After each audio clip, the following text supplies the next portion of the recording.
नमस्कार मंडळी, मी वर्षा गुगेज किचनमध्ये तुमचं खूप खूप स्वागत करते आहे। अगदी जवळच अशी गुरुपौर्णिमा आहे आणि आपण नैवेद्याला काही ना काही पदार्थ बनवतोच। तर आपण आज अगदी अचूक प्रमाणात ही रेसिपी बनवणार आहोत।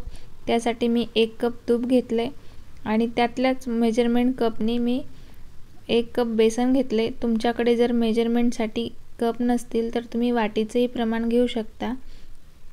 अगदी सोपी आणि एकदम खायलाही मस्त अशी रेसिपी आहे आणि त्यानंतर तुम्हाला हे प्रमाण अचूक घ्यायचे, व्यवस्थित अशी ही रेसिपी होते। आपण जेव्हा बेसन पीठ घातलं तेव्हा ते तूप सगळं शोषून घेतं, त्यामुळे ते थोडं कोरडं वाटतं।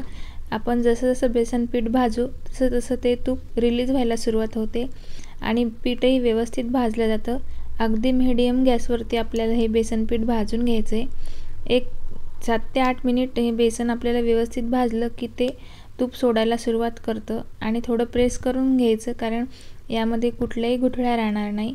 आणि मीडियम गॅसवरती भाजायचं, कारण त्याचं जास्त फ्लेम जर केली तर ते करपू शकतं। त्यामुळे आपण शक्यतो ह्याला लो फ्लेमवरती आणि सारखं भाजत राहणार आहोत। बघू शकता किती छान असं हे तूप त्याला सुटलेलं आहे आणि समजून जायचं आपलं बेसन पीठ व्यवस्थित असं भाजले गेलेलं आहे।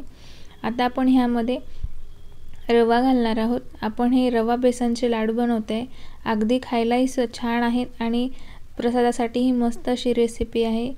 आता ह्याला पण आपल्याला 2 ते 3 मिनिटं परतून घ्यायचे।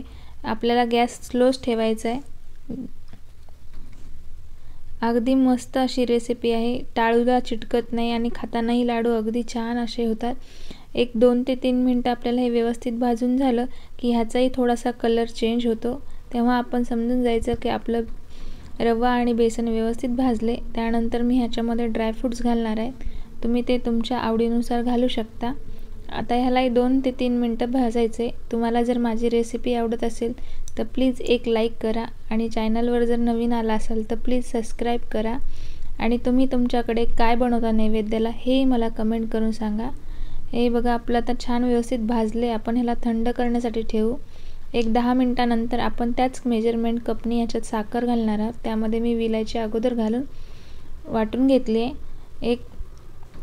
मेजरमेंट व्यवस्थित आहे। जर याचप्रमाणे तुम्ही जर लाडू बनवले तर अगदी मस्त होतात आणि हे आपल्याला 2 ते 3 मिनिटं व्यवस्थित मिक्स करून घ्या। आता आपण ह्याला थोडं हाताच्या साहाय्याने चोळूया, म्हणजे कसं व्यवस्थित हे सर्व मिक्स होईल आणि कुठेही गुठळी राहणार नाही किंवा साखर कुठेही कमी जास्त होणार नाही।